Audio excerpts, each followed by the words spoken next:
Ukraine says its troops in Russia have progressed further and that they've now captured over 100 Russian servicemen. It's the biggest foreign incursion into Russia since the Second World War, and today saw the extraordinary sight of a Ukrainian war correspondent reporting from inside Russia. Ukraine's incursion began just over a week ago and took Moscow by complete surprise. Despite claims of territorial gains, Ukraine insists it's not interested in taking over Russian territory. Russia claims it's stopped any further advances. In a moment, we'll hear from our Russia editor, Steve Rosenberg, about how dangerous a moment this is for President Putin. But first, our Ukraine correspondent, James Waterhouse, joins us from the Sumy region on the border with Russia. James. Reeta, there is something strange going on in Ukraine. We're seeing President Zelensky go from describing difficult circumstances on the front line to having very choreographed public briefings. He's almost dictating proceedings, his terms for peace down the line, something Russia has done until this point, really, for the large part of its full-scale invasion. His logic is that this cross-border attack will bring peace closer, but strangely it feels further away because of the intense fighting that has broken out. Nevertheless, this operation is continuing to gain Western support, most recently from European allies. No border checkpoint on this crossing to Russia, just a burnt-out Russian tank. A different assignment for Ukrainian war reporter Natalia Nahorna. This is a historic moment, she tells the camera in the city of Sudzha. Such a claim might be premature, but Ukraine is talking up this land grab while it can. It's providing humanitarian aid and organising evacuations. There are even plans to set up military offices. But on the battlefield, success always comes at a cost, as this injured soldier attests. Fear, adrenaline. You realise when you enter their territory how much we have suffered, how much our women and children have suffered.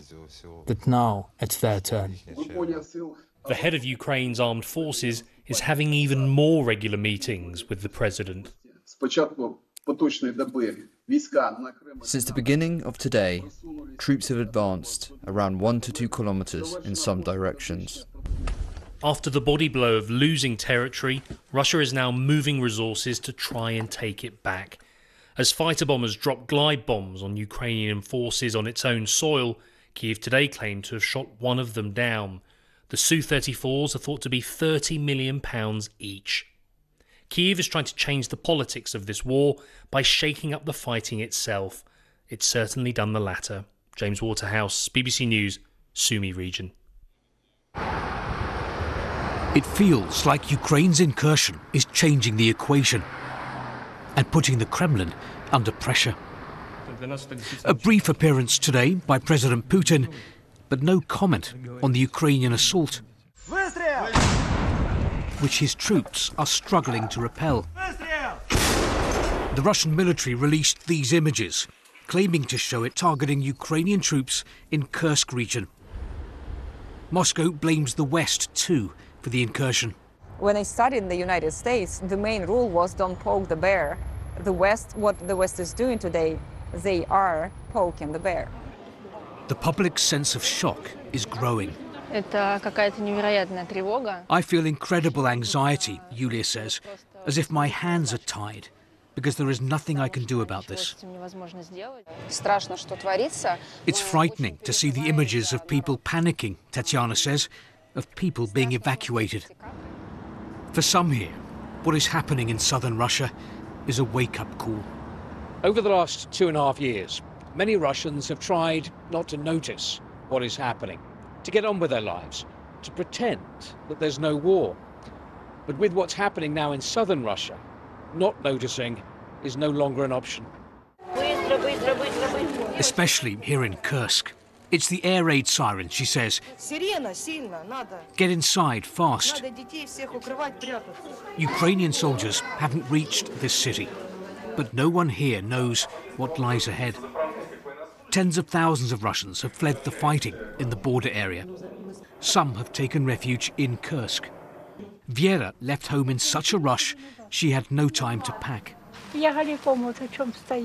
I've nothing but the clothes on my back, she says. I'm looking for something warm. The Kremlin insists it will achieve its aims in this war. Russians are wondering when. Steve Rosenberg, BBC News, Moscow. Well, this isn't the first incursion into Russia's territory by Ukraine since the war started in 2022, but it is the deepest and most sustained so far. BBC Verify's Olga Robinson has been looking at the latest footage emerging. Here at BBC Verify, we have been analysing satellite imagery and the latest footage as Ukraine continues to push further into Russian territory. Here's the latest assessment from the Institute for the Study of War, a US-based think tank. And you can see here on this map just how far Ukrainian troops have reportedly advanced into Russia over the past week. The furthest we have observed Ukrainian troops within the Kursk region is here, more than 28 kilometers, that's 17 miles from the border. Using satellite imagery, we have also been able to identify 5 locations where Russia appears to be rapidly digging a network of trench lines.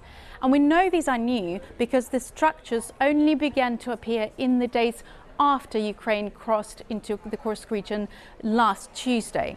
For instance, take a look at this satellite imagery from the day when the incursion started compared with this one that was taken on the 14th of August. And you can clearly see here these structures were only built over the past week. We have also geolocated this video that shows the construction of one of these trenches. And you can see here the heavy machinery next to a long stretch of piled earth near a road not far from the Kursk nuclear power plant. Matthew Saville, a military expert with the UK-based Rusi think tank, told us that the fact that the Russians are building these trenches suggests they are concerned about further Ukrainian advances. And so far, Ukrainian troops are still miles away from those trenches, but our team will continue to monitor for any advancements. That was Olga Robinson. Well, let's join our Russia editor, Steve Rosenberg, again from Moscow. And Steve, we've seen there part of the response from Russia, but what could Vladimir Putin do next?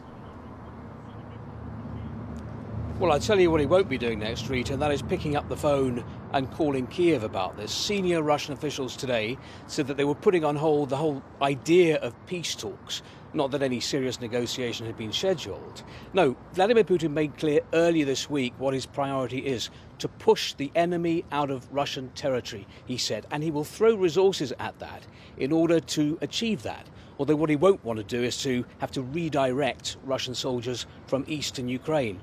But I just want to share something that happened earlier this morning. I was walking past the Kremlin, and there were some workers there setting up for a concert or a festival or something, and suddenly on a large video screen the Edith Piaf classic Non je ne regrette rien, No, I regret nothing, started playing and echoed across Red Square.